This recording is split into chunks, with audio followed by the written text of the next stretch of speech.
what are the three main elements that contributed to the ultimate success of that business? If you could name three factors. Yeah, a couple things. First and foremost, the live event. If you come to a UFC live event, we've got this thing so dialed in, and so nobody leaves a UFC live event and goes, yeah, I don't ever want to see one of these again.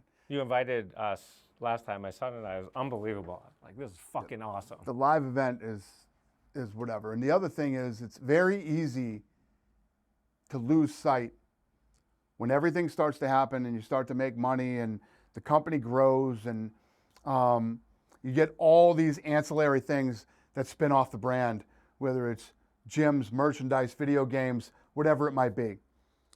And then you get caught up in the bullshit with movies and TV shows and all this other stuff that if you stay focused, this is the only thing I care about. I stay focused on who we are and what it is we really do, the core of the business. And what that is finding young up-and-coming talent, putting on the fights that matter and the fights that people want to see, and then the live and television production. That's what I focus on. As long as you stay focused to what the core of your business is, all that other shit means nothing without the core being intact and being in place. And I'm literally a psycho about that stuff. When you sold that company for $4 billion, did you ever think back to when you were a doorman making $150 a day? What were your dreams as a kid? And did you ever imagine your wildest dreams you'd be worth $400 million and built one of the most successful sports franchises in history? The weird thing about me is I have no rear view mirrors on life. I don't fucking look back on anything. I don't look back on anything. There's things that'll pop up in my head and I'll be like, oh yeah, I remember that and shit. But as far as the business is concerned, I don't think like that. I don't think like people say, you ever think about what you've created and what you've done and all this other shit and your legacy? And no, I'm thinking about what are we doing in 3 years? It's not big enough. We haven't reached the potential. You know, everybody's full of shit. You can't fucking listen to anybody. When we sold, everybody said that Ari overpaid for this thing. He got fucking screwed and this was the dumbest purchase of all time. The UFC had peaked. These are the people that know nothing. They literally know nothing about this business. And it's the people that are supposed to be the experts and there's one fucking expert, okay? And he's sitting fucking right here, okay? We blazed the path for this thing. We're still doing shit that has never been done in this space before. So all these guys who claim to be experts and claim to know, don't know jack shit about our fucking business, okay? And all I think about is next year and the year after next year. I'm thinking about, we are so far from hitting the ceiling of what this thing is gonna be. It's like Power Slap. You know, everybody was shitting on Power Slap. This thing's 14 months old. 14 months. You're still shitting on it. Still shitting on it. I love it. Keep shitting on it. Shit on it. The haters. Yeah. It's the same thing that happened to the UFC. People can't wrap their head around the fact that this is the kind of hate UFC got in the old days. It's exactly the same. But these are the do nothing, know nothing fucking media guys. When you talk about media, right? What have they done? What have they ever built? Who's ever depended on them for a fucking paycheck? What are they an expert on? What the fuck have they done that they consider themselves to be an expert on anything, ever, right? You're giving an opinion. You might have an opinion. Everybody's got a fucking opinion, but you're no expert about anything that has anything to do with business because you've never fucking done it. What's your message to all the kids out there? Not only kids, but young professionals, even people in their 30s and 40s who have a dream. And talk to the bellman now working at the Four Seasons. What's your message to that guy today about if anything's possible? Everything is possible. Everything is possible. It's one of the things that I love the most about this country. There's two things. You have the American dream, which is fucking absolutely real. The American dream is incredible. If you have the right idea in the right place in the right time and you work hard enough, it will absolutely happen for you, right? And then I look at Las Vegas as like a little America, because Las Vegas is the land of opportunity. This city It doesn't matter where you came from, what college you went to, if you didn't go to college, who you know, who you don't know. When you come to Vegas, there's just so much opportunity here, right? This is a city that you can go out with $100 in your pocket, have the greatest fucking night of your life, and come home with $1,000 in your pocket. You know what I mean? I love that about this city. This city is the anything is possible. They talk about New York, the city that never sleeps. I've been in New York many times. They fucking sleep. This city does not fucking sleep, man. This place is 24 hours action, the greatest shopping, the greatest restaurants, the greatest entertainment. Everything is in this city. Every fucking night. If you follow me on Instagram, I come around the corner in Summerlin and there's this view of the entire city. And every night when I drive home, I just have this moment of like fucking gratefulness and this unbelievable clarity where I'm just like, God damn, I love this fucking city. I'm so lucky. I just had the greatest day of my life. And I've had many fucking great days in my life. And that's how I feel every night when I drive home. And I literally video it like this while I'm driving. And I post another amazing day in the greatest fucking city in the world. And I couldn't imagine living anywhere else. I couldn't imagine doing anything else. And every day I jump out of bed ready to kick some fucking ass. And every night when I drive home, I just turn that corner and I go, I just had the greatest day ever. I love it. In the success and growth of any business, I think there's always one or two things that really kind of prop us up. It's kind of a fulcrum, right? Our company, our tech company, nearly died so many times. Tell us about your trip to New York, going through those tapes, Wayland, Keenan Wayland, and Fear Factor, and Ivory Keenan Wayans. Yeah, Ivory Keenan Wayans, and then I think a lot of people don't know how important Joe Rogan has been to the success. It was Keenan of Ivory UFC. Wayans. Yeah. Keenan Ivory Wayans. Yeah. We both fucked his name up. Yeah, but Sorry, Keenan. Yeah, Keenan Ivory Wayans. So when we bought the company, it was a huge shit show. I had to fly to New York and pack up the office. There was one employee, me.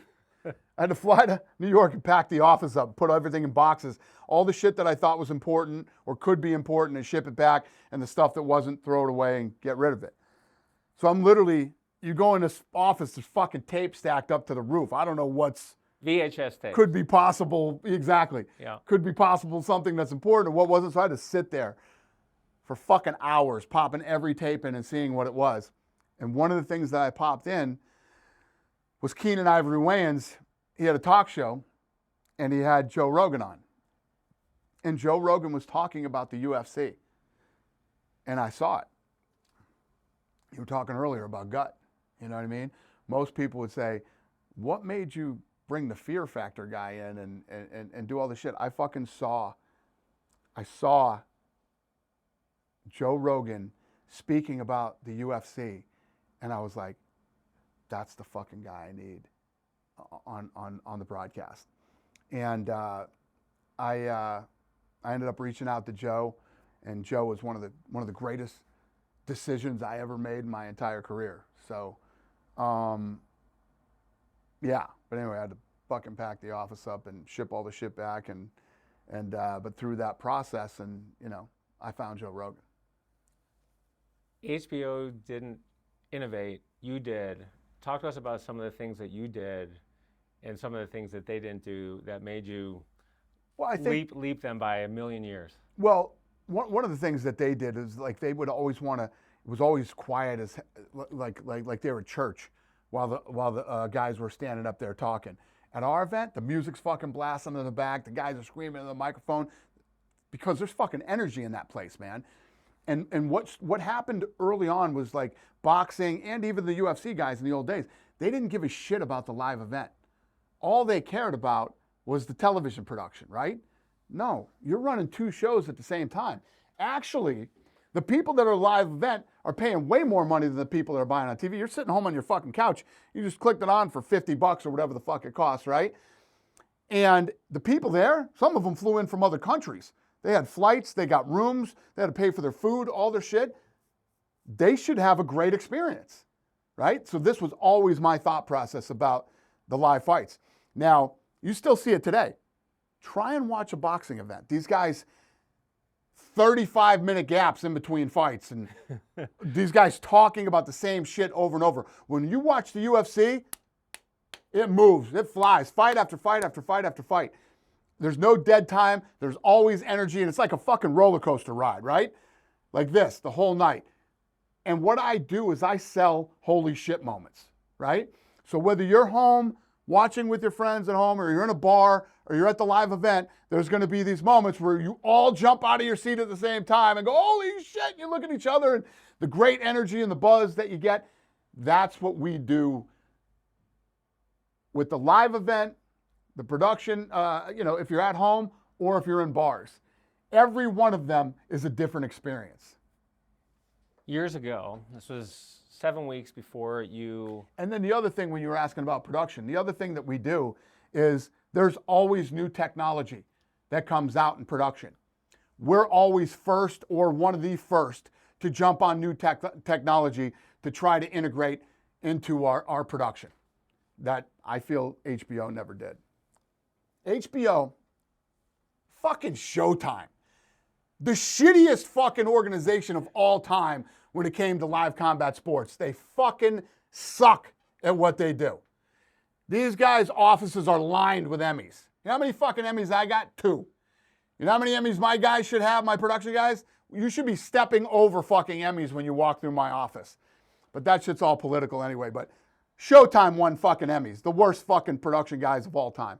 Anyway, I had to throw that in there. I like shitting on Showtime.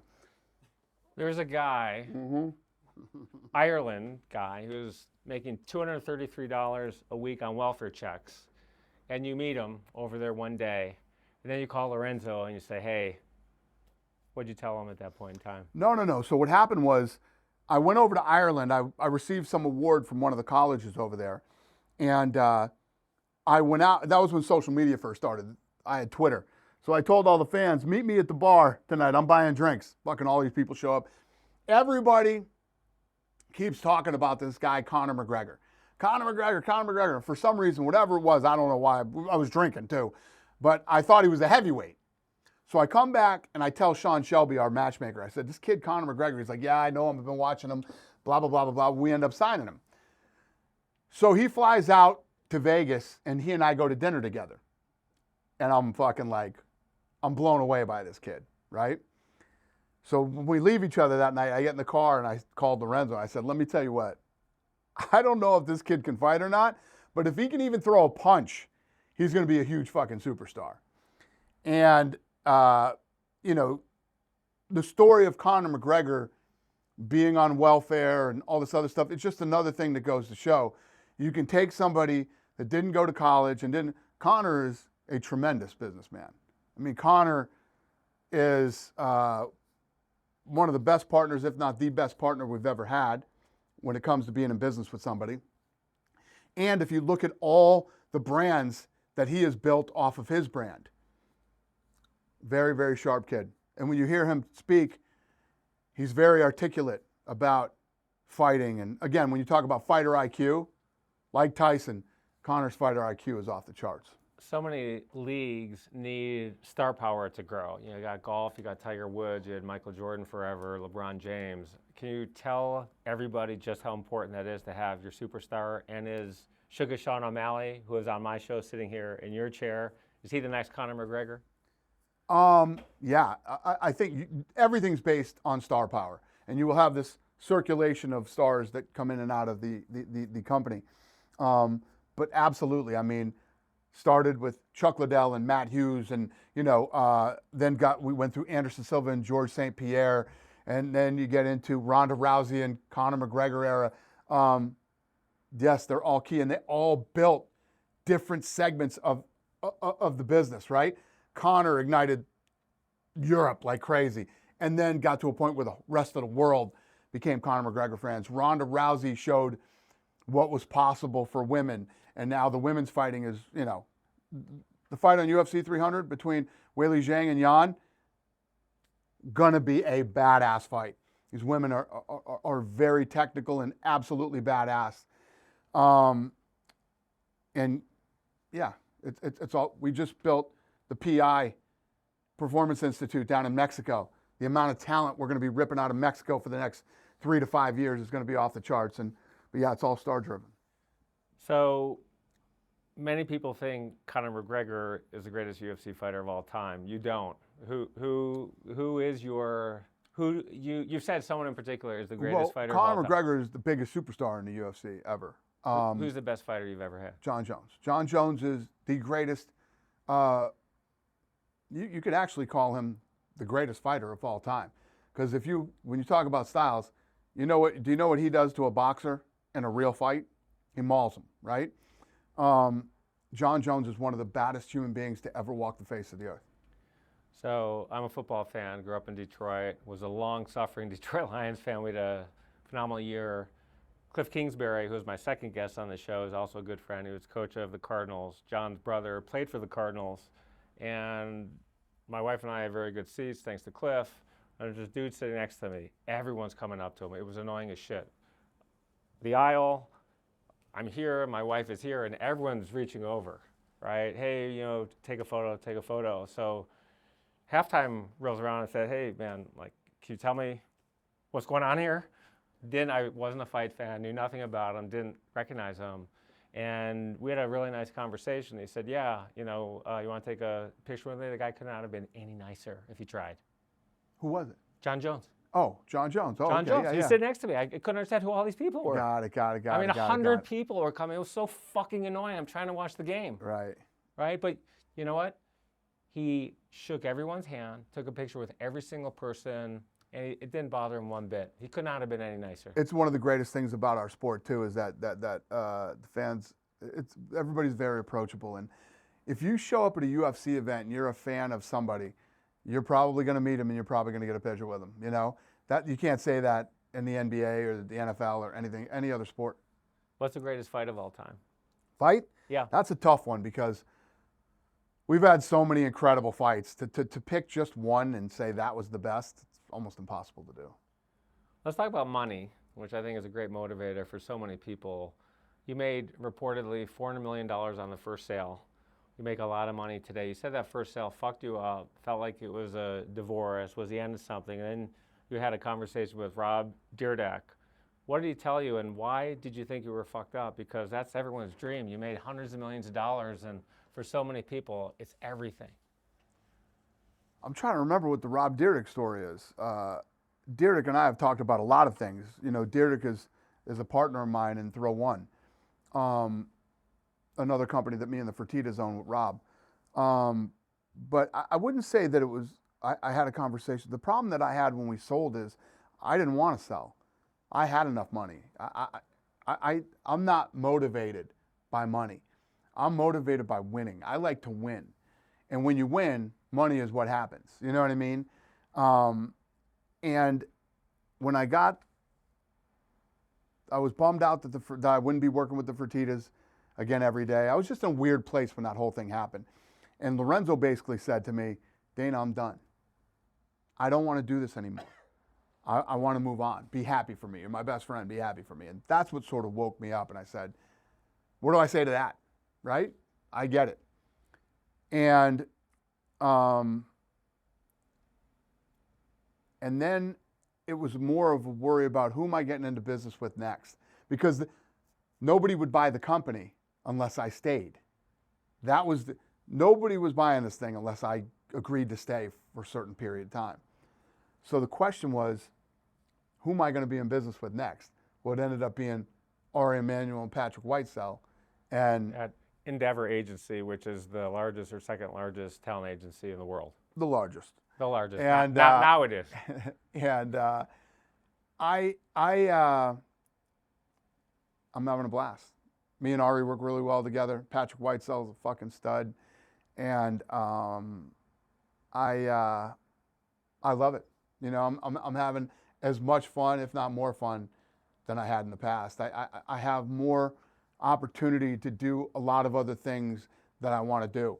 I'm not just in this UFC box. I mean, I own a ton of other businesses, and I'm having a blast. Yeah, so it couldn't have turned out any better. I was worried, and I was all caught up in I was like, well, fuck. I thought we were going to go on and do something else together, which I'm still here and we're still doing tons of shit together. So it couldn't have worked out any better. A lot of fighters fight because they want to be great fighters. A lot of fighters fight for the money. Can you be a great fighter if you're in it for the money? Yeah, I think that,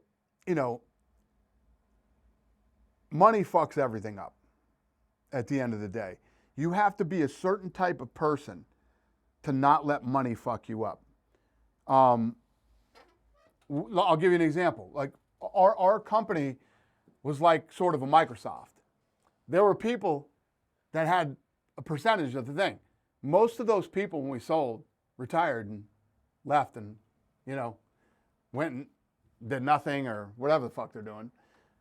I could never do that because it was never about the money for me anyway. I love doing this. I love building brands. I love taking things that people say can't be done and doing it. But I get it for people that are about the money. It's always this thing. It's like when you and I were growing up, not so much anymore these days, but when you and I were growing up, everybody's like, yeah, I'm going to fucking retire and sit on that beach with the pina colada and all that bullshit. How many fucking days are you going to sit on the beach and drink fucking pina coladas before you lose your mind, right? It's just, I just went on vacation. I didn't want to go. I went to Costa Rica with my family. My daughter is the only one that can get me to do shit that I don't want to do. So she wanted to go to Costa Rica. I didn't want to go to Costa Rica. I ended up in Costa Rica, and I had a fucking blast. It was a great trip. Four Seasons? No, we rented a house down there. Okay. Yeah, the Four Seasons. Yeah, we rented a house down by the Four Seasons. Yeah. Exactly. That's exactly where we were. And after day fucking 4, I was like, if I put sun lotion on my fucking skin one more time and sit out in the sun one more time, I'm going to lose my mind. So it was like the perfect amount of time to go, relax, and then come home. But these people that think they want to retire and you start doing that shit and you do it every day and not stay in the game and not get up and have to stress and worry about shit every day, that's what I love. I love that shit. I'm never going to retire, ever. I will die working. What motivates you today the most? Again, I like to win. So the way that I look at my life is, I say to myself, how can I be better today than I was yesterday? In every aspect of my life. How can I be a better person? How can I be in better shape? How can I run the business better? How can we make this promo better than the last fucking promo we did? How can we make this fucking fight better than the last one? That's why every single year, 23 fucking years in a row, we beat the year before. Every year. And then we're coming out of a year and I'm like, I don't know. This might be the end of the fucking run. I don't know how we beat last year. And we do. Because I'm always focused on what's next and how do we get better than we were yesterday. You talk about money fucking people up. Yeah, so I go off track. You got to pull me back on the fucking tracks every once in a while. So when you're a fighter, and you come into the sport and you want to win a world title and you want to do this and you want to do that, then you start to make millions of dollars. It's impossible to be the same type of fighter you were. You're not as hungry as you were and all this other stuff unless you are wired a certain way. And the guy that I always think about with this is Tom Brady. So Tom Brady took less money, right? Tom Brady is the greatest quarterback of all time. I don't know if Tom Brady was ever the highest paid quarterback when he was on his run. You didn't see him running around doing endorsements and all this other shit. He focused on football. He focused on winning. He focused on staying with a group of people that were focused on building a dynasty. He would take less money so that they could bring more good players in and build a great team. Then once he hit that GOAT status, right? And it could not be denied anymore that he's the greatest of all time. Look at the shit he's doing now. He's got endorsements like fucking, he did a fucking $500 million deal with Fox for commentating. Amazing, right? Right. Now he's making all the money based off everything that he has worked on for the last, always took care of his body, never fucking, partied and did all that shit. I don't know if you could do it any better than Tom Brady did. Yeah, and it's the real deal. I was at a wedding in Baker's Bay in the Bahamas, and Tom was essentially the best man. And he was there. He wasn't drinking with all the Patriots, but like Bus Walker was there, Danny Amendola was there. These guys are whooping it up. Tom and Giselle went to bed. He was there at 9 o'clock. He's like, guys, got to go. And every morning, before anyone's waking up, he's with his trainer every single day. Yep. And you saw it on the beach. And That guy traveled that's the real everywhere deal. with him. Yeah, I Yep. mean that's the real deal. And you talk about fucking money, fucking people up. Our technology company had a lot of young programmers who were in college, and they got stock options. There were a couple of kids who were 18 years old, 19 years old in one case, who made $50 million as a 19-year-old, right? He was there early, got 10,000 shares of stock. We had a split of 18.6 to 1, and you can do the math, right? When our stock is at $345 a share, you know, you never know where people sell their stock, right? You got lockups, and you're still working at the company, but these guys made a ton of money. Most of them dropped out of school. And it's sad, very sad to see. So people think money's great, but it can be a curse as well. Not all wealthy people are happy. I know so many fucking rich people who are the most miserable motherfuckers I've ever met in the world. Money is a tool to have fun. If you look at it any other way, you're fucked up. I don't worship money. I don't care. I've given away more money than I thought I'd ever fucking make, to be honest with you. Number one.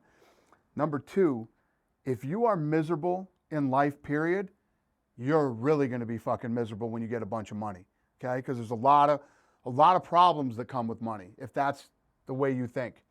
I don't ever fucking chase money, or I'm not a big money guy. Listen, I ain't knocking money. Money is absolutely fun to have, and you can do a lot. You're not sweating the fucking light bill, you know what I mean, or the car payment next month. But life is about memories and experience, right? When you have kids, when I'm gone and my wife is gone, all you have left are your kids are going to remember things that you did together, experiences that you had, and time that was spent. That's what money is awesome for.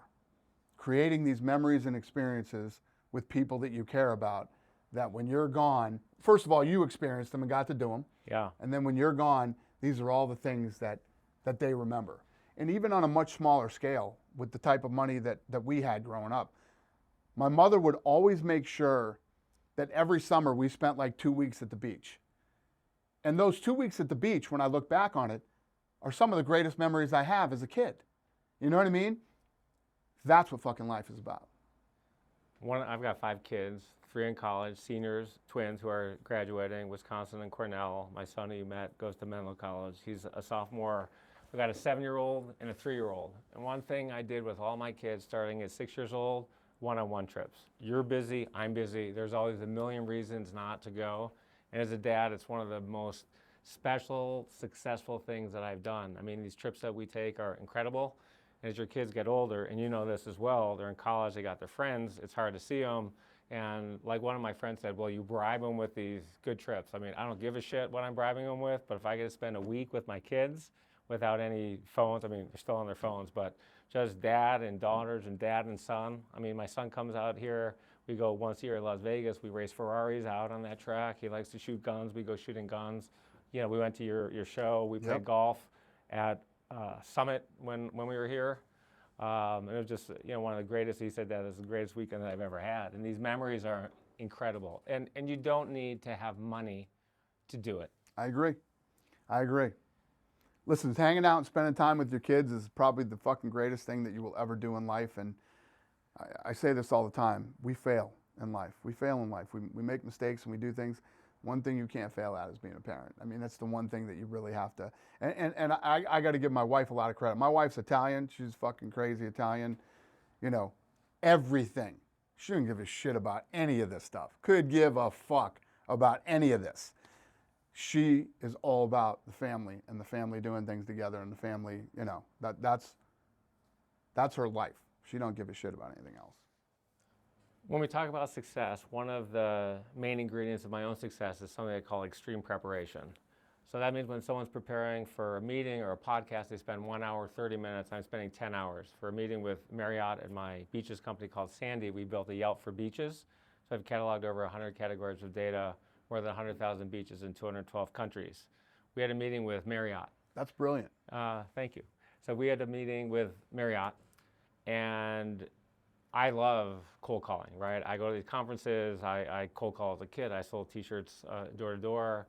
CEO of Marriott's at the Milken conference out in Los Angeles. I waited. I mean, I hover, right? I just wait for her to speak. You know, nice to meet you. I have this company, Sandy. They knew my tech company very well, which I'm very lucky. It gives me a sort of a brand and credibility. I told her about the idea, just like you. She said the same thing. We set up a meeting, and when she set up the meeting, it's with 6 senior people, right? I got a senior vice president. I look on LinkedIn, 14 years. I'm like, this is fucking great. I mean, Marriott, we want a sponsorship, maybe global sponsorship. We're a startup. We had, I don't know, what do we have at that point? 4 or 5 people. We have 13 people now. And I'm like, oh God, this is gonna be the fucking greatest thing. We're gonna get Marriott. We got all these people on the phone. Usually it doesn't happen that way, right? You get somebody and they get someone else, someone else. We prepared 70 hours. We went through, I'm not exaggerating, 50 versions of that PowerPoint. It blew them away. We didn't get the deal. I don't give a shit, right? And they said, this is the best presentation that we've ever seen. We will get Marriott at some point, and it'll be a 10 times better deal for us. Sometimes the best deals you have are the deals that you don't do. But talk to me how extreme preparation has been a central element of your career. How have you prepared more than any other person for certain things that you've done? Yeah, preparation is everything. I was actually just in a fucking, it's funny, you're hitting me with all this weird shit today. I was just in a meeting about 2 hours ago with a fucking guy who didn't prepare for the fucking meeting. And it was disaster. a fucking joke. No, he came to me, pitching to me. And I hit him with the low-hanging fruit questions, okay? That he should rip off the top of his head. And I literally was like, this is a fucking joke that this guy even had the balls to show up to this fucking meeting and talk to me about this and have no fucking data, no answers for my questions. And he should know more about the fucking product than I should. Right. Please Tell me you kicked him out. You know, I won't even tell you on the thing what happened with it. You're too nice if you didn't kick him out of me. So, man, we've had some brutal meetings in my office. Yeah, brutal. Get out, man. I hate that shit. I hate people that don't that come in and don't prepare properly for fucking meetings. I have a meeting on Monday in LA, and I've been prepping for it for fucking 10 days now. You know, ripping through every number, making sure that when I walk in that fucking room, I'm the smartest guy in the room on this subject. You know, any questions they ask, I'm going to have the answers for. Questions they don't ask, I'm going to have the answers for. Yeah, it's everything. But that's the thing about the fight business. When I end up in a room with somebody, nobody's going to ask me a fucking question that I don't know. I know more than they know because I'm actually the one building this thing. Right. You know what I mean? We're doing shit that has never been done before. Extreme preparation is everything to me, and my goal is always to be the most prepared person who's walked into any room that I've been in. And I'm busy, you're busy. So if someone is pitching me on a meeting, I mean, I'm also a venture capitalist as well, so I take these meetings. The first question I ask is, what's my dog's name? If they don't fucking know my dog's name, the meeting is 30 seconds. You guys have seen it. I'll kick people out because it's right on my website, right on my bio. They don't know where I went to school or the name of my tech company. Then we get into some more detailed questions. Then I'm going to throw them kind of the 100-mile-an-hour zinger fastball just to see how much level of research that they've done. You win. You're crazier than me. You win that one. Yeah. It's been great. I don't expect that type of preparation. We have a small team. You're a fucking numbers guy. You're more. You guys are more detailed on lots of different things. I'm lucky that I can go in a room, and when it comes to anything that has to do with the fighting, you know, and what I want and what I'm looking for, I'm absolutely prepared. But I might have Craig Borsari, my head of production, or other key guys in the room that would have to answer some questions that, you know, on a detailed level like that. I don't view myself as a numbers guy. I built 100-page spreadsheets years ago when I was a banker. I mean, I don't do any of that stuff right now. I bet on people. Just like the Fertittas bet on you, agree. That's my business. I want to talk about something that a lot of people don't think is important to be a good leader, and that's loyalty. And you were incredibly loyal to Joe Rogan after he got canceled. And then a lot of people talk about Donald Trump, and they say, oh, Dana and Donald Trump, but I don't think a lot of people know how you started with Donald Trump. So can you talk about both of those guys? Well, I'm extremely loyal to all my people, man. Some of my people have been with me for 20 years, 21 years. So when you talk about loyalty, it's not just with big fucking stars like Joe Rogan and Donald Trump and all these other guys. It's the girl that works over in fucking medical that's been with me for 21 years. And God knows what she sacrificed for the fucking job. Traveling on the road and all the early days and all this shit, that when you get these fucking guys, that when you get to a company like ours and you start looking at, we're going into COVID, let's look at spreadsheets, and they don't even look at names. You go right to the fucking number. This person makes $200,000 a year, $250, you don't even become a fucking name. Yeah. Right? No fucking way, man. If you're with me, you're fucking with me. And we'll figure out, let me tell you what, we'll start chopping trees. If we're having trouble financially, we'll get rid of some of the fucking landscaping, and we'll get rid of fucking this and that before we start getting rid of fucking human beings, okay? Number one. Number two, Donald Trump has been an incredible fucking friend to me for 20 years. And tell people what they don't know, because when people try to shit on him and put all this false information out there about the guy, I'll tell you this. Look at what he's going through right now, right? He's running into a new election. They're trying to fucking bury him financially. All these things that they're doing to him. Easter Sunday, he fucking calls me and says, just want to say happy Easter to you and your family. You guys having a good day? That fucking Easter Sunday, he calls me and wishes me a happy Easter. You know what I mean? For this guy to, when me and my wife went through what we went through 2 New Year's Eves ago, he called me 3 fucking times a week for 2 weeks, making sure I was okay and making sure she was okay. You know, how the kids. That's who fucking Donald Trump is. Fuck all the other, all the other. Politics is a dirty fucking business, man. It's nasty. It's disgusting. This guy is a fucking good friend. He's a good human. After he won the election, he asked me and my wife to come out and have dinner with him. We sat for fucking 4 hours talking about everything that he could talk about. And one of the things that Donald Trump always would say to me is like the whole racist thing. He's like, I ran some of the biggest hotels and owned some of the biggest hotels in the fucking world. People from all over the world worked for me. All different colors and, nationalities and religions. Never was I ever called a fucking racist until I ran for president. Ever. What these guys both have in common, they were both there for you when nobody else was. Yeah. Right? Well, Donald wasn't Trump your was, first fun? Yeah. So Donald Trump, the Taj Mahal. well, again, to his business brilliance, I mean, Donald Trump saw this thing before anybody did. When you think about, he invited us to the Taj, cut us a good deal. We did our first, no venues wanted us. We went to the Taj. Our first 2 fights were at the Taj Mahal.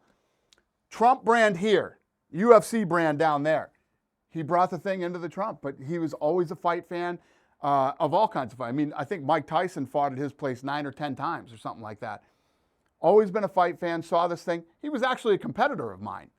So the affliction fucking lunatic that was calling and threatening me all the time, Donald Trump, they did some kind of a deal for Trump and Trump Jr. to kind of be a part of that thing, right, at the time. And so people would always try to get me to talk shit about Trump because, he was looked at as a competitor. I said, I will never, ever say a bad word about Donald Trump. Donald Trump gave us our, and he saw it. He got it. And he wasn't going to get a piece of the UFC, but he saw this thing. They offered him. They came to him with an offer, said, would you be interested in being an investor? And yeah. So the guy's always been, and I told this story a million times, but our first big story was on the cover of the New York Times.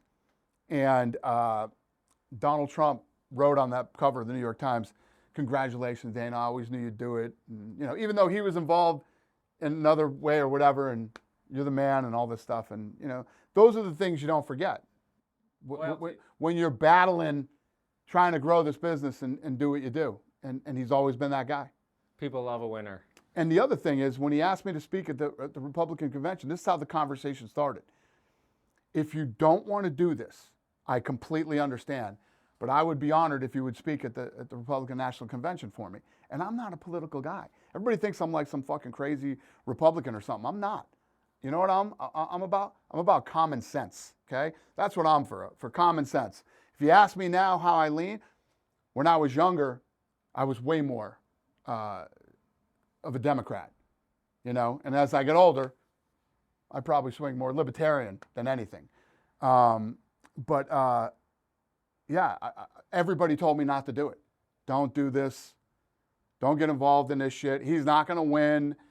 You know, like, yeah, fuck that. This guy has been a good guy to me, and he asked me to do it. And all I'm going to do, I'm not going to go up and go, hey, Democrats are this and that. You should go. No, let me tell you who this guy is, and let me tell you why I'm standing here and why I'm doing this. This is who Donald Trump is.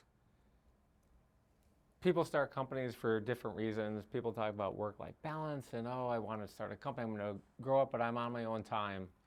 You moved the birth of your second son for a Chuck Liddell fight. So what's your advice to all those people out there who are going to start companies and say, man, I'm going to be able to go pick up my kids at school, and I'm going to take Saturdays off and not work 7 days a week? It's the funniest thing that I ever see when I see people talking about, yeah, I think I'm going to start my own business. You know why? I want a lot of free time. I want to be my own boss, and I want to, yeah, you better get a fucking 9 to 5. Because let me tell you what, if you really want to build your business and you want your business to become successful, the early years, you are a slave to your company. If you look at the success that we've had, I'm in the office. I'm not going to say I'm the first guy at the office, but I'm there at 9 o'clock in the morning every day, and I'm definitely the fucking last guy to leave every night. I don't get out of the office till 8:30, quarter to 9 every fucking night. There's the old fucking saying, you know, oh, it's easy to get to the top, but it's harder to stay on top. It's the absolute fucking truth. You know, your rise to the top goes like this, but then what's next? And the other question is, what's the top? I already told you, we're not at the top yet. There's so much more room for growth in this business and so much more work to be done. If you think you've got to the top, you fucked up. There is no top. You never get to the fucking top. There's always ways to get bigger, to get better, to get more efficient. You're always going to grow. If you stop fucking growing, it's over. Let's talk about the Sphere. And you're going to be the first live sporting event at the Sphere, Mexican Independence Day, I think September 14th this upcoming year. How did that come about, and how amazing is that going to be? So I went to the U2 show when the Sphere opened, and I was blown away by the technology of the Sphere. And this is what we were talking about earlier, about when new technology comes out. And the thing that I loved was all the people were saying, yeah, this is going to be hard to do a sporting event. It's weird with a concert because you're not really watching the band, you're watching all this other stuff. And as soon as people start getting negative about something, I didn't look at all the negative aspects of the Sphere. I looked at all the positive aspects of the Sphere. I look at it completely, because anybody that goes to the Sphere will walk out of the thing going, what a fucking unbelievable experience, because it's true. But it's different and it's unique and it's never been done before. And people have these things about why this can't be done and why you couldn't do a sporting event there. And I'm like, yeah, I want to do it, and I want to do it now. So I literally the next day told all my fucking production guys, my guy that does tickets and all that shit, you're going to the next U2 show. Go watch this thing. I want you to call me as soon as the fucking show's over and tell me what you think. And they all called me and said, this is a fucking cool experience. And I said, we're doing it. We're doing it. So the timing, again, everything was about timing. I got into sort of a beef with MGM over a date, and MGM ended up letting me do this fight at the Sphere. And we're going to fucking kill it. My wife used to date Jim. My wife didn't date Jim. One of my wife's best friend dated Jim Dolan for 6 years. And the four of us had dinner 4.5 years ago, and he's telling me about this thing he's building. It seemed ridiculous, by the way. People shit on Jim. You know, they don't love him. You know, they don't think he's a good sports owner. But he's telling us about this thing and how much it's costing. And it was hard to imagine it. and they're He still did it. shitting on him now. He sure did. I mean, they're losing a shit ton of money. The technology in this thing is unfucking believable. Yeah. Well, I'm hearing he's opening a bunch more all over the world. Yeah, hopefully they'll make money. Yeah. So let's talk about Power Slap. Would you We say? were losing shitloads of money in the early days too. Yep. There aren't too many businesses that come out the gate and just start fucking cranking cash. Power Slap is one of them that did. Power Slap is the most successful thing I've ever been a part of in such a short amount of time. It's fucking insane. But you got $36 million in sponsorship money right out of the gate. How is that's based on you? And why is it the most exciting thing you've ever done? Well, first of all, Wait, back up for 1 second. I'm sorry. Tell people what it is. Yeah, so Power Slap, you probably saw it in 2018 on Instagram. These dudes coming out of Russia and Poland that were slapping each other. Unbelievable knockouts and all this stuff. I'm like, this is fucking crazy. And I own the UFC. And I said, I started taking a deeper dive into it and looking at it. And I looked on YouTube.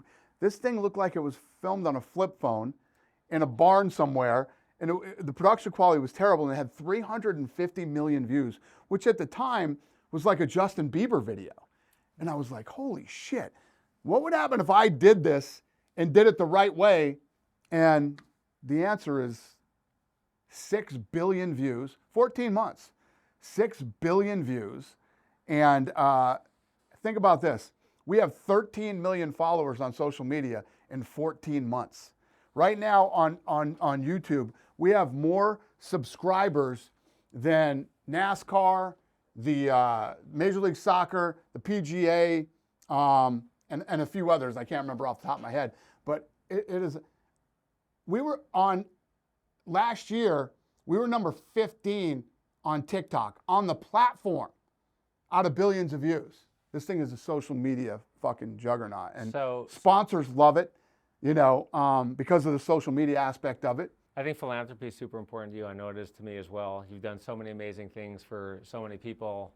You gave $1 million to the Las Vegas shooting victims. You've raised money for armed forces charities. One fundraiser you raised $4 million for. I want you to talk about Conor O'Grady and the girl in Thailand and what motivated you to do amazing things for them.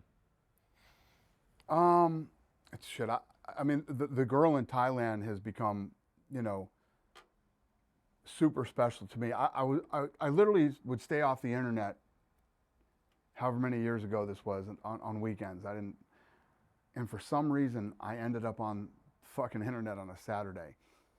And there was this guy that had posted something that he had just come back from Thailand and he was training Muay Thai over there with this legendary coach. And his daughter was dying because she needed some type of heart surgery and she was gonna die in the next several days if she didn't get the money. And it was gonna be $50,000. And the guy was like, Dana White, you need to fucking put this money up right now and donate it to her. You fucking bet this much playing blackjack, you know, blah, blah, blah, blah, blah, and basically coming at me like that. And people on the thing were going, whoa, he can do whatever he wants with his money. You know, why do you expect it? But this is the way I talk.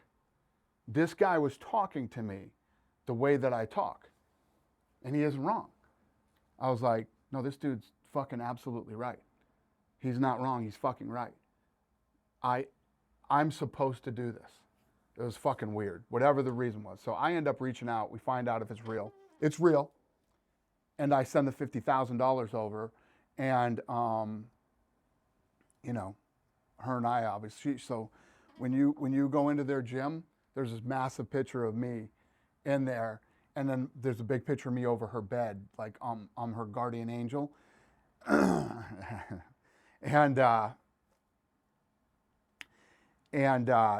I pay for her schooling and I pay for all of her medical stuff. And, you know, she's like, yeah. Anyway, I don't like talking about a lot of this stuff, but, you know, I'm in a position that I'm very lucky that I can help other people. And I'm not one of these guys that likes walking out with a fucking big check and doing all that bullshit. I do stuff because I should do it, and I do stuff because I want to do it. I don't do it because because I want to be recognized doing it. But I don't like talking about it. Right. So we met at the Scale Conference in May last year. Kelly O'Connor, shout out to her, did this amazing thing. I interviewed you on stage in the Grand Ballroom at the Bellagio Hotel. I asked you about the girl. You didn't want to talk about it. I don't like talking about it. And you started crying. On stage. That is not true. I did not start crying. No, you said this was an Oprah moment. I think you want to try and make me fucking cry, but you said, I wasn't expecting this. This is an Oprah moment. Yeah, I do not like talking about this stuff. Okay, but you teared up, and even now, you tear up a little bit. What are you thinking when you talk about these amazing things that you've done? Why is it so emotional for you? I don't know. I don't know what it is, and I don't like talking about charity work at all. I don't like it. We do tons of it because we should do it. I think that earlier when I told you about money is a tool to have fun, and if you look at it any other way, you're fucked up. Money is also a tool to help people. People that, they say money can't fix all your problems. Money can fix a lot of fucking problems if you use it in the right way and in the right areas. You can save people's lives. You can change people's lives. You can make life easier for a lot of people. And I like that aspect of money. I like that aspect of money more than, listen, I'm not going to bullshit and act like I don't have fucking nice cars and shit like that. But you can use money to do a lot of cool, fun shit. And you can use money to do a lot of really, really good things. Right. And I like that about money. Right. You do a lot of great things for people, not about money. I mean, you're always taking photos. You did an amazing thing for my son, who told me. We shouldn't even be talking about this shit right now. This is not good stuff to talk about. Who told me that the fight that you told me, we go to this conference, my son wanted to go. I'm like, you can't go to this conference. You sent this video. Hey, Charlie, I can't believe, your dad didn't bring you here. Thank you for being such a huge fan. You go to whatever show that you wanted. Thank you. And the reason that I'm crying is because he said it was the greatest night of his life. And so we can end the show with that. I want to thank you. You're an amazing guy. Listen, when you can do these type of things for people, Yeah. We should have ended this podcast 10 minutes ago. I told you guys. Yeah. No, but that's what makes it human. This is human. When you are in a position where you're able to do these kind of things, and what you're saying to me right now, you know how many fucking fathers and sons have come up to me and said, thank you. Some of the best moments I've ever had with my father, some of the best moments I've ever had with my son were UFC events or, watching the fights together. And this is exactly what I'm talking about. What life is all about is creating memories and creating, experiences with people that you care about. And whether they're this level or this level, whatever your level in life is, it doesn't matter. It's all about these experiences. Right. Thank you. Thank you. You're an amazing guy. I appreciate what the fuck you're trying to do to me, but Yeah. Jesus Christ, we should have ended this 10 minutes ago. Yeah. You're Thank amazing. you. I appreciate amazing. it. I appreciate you.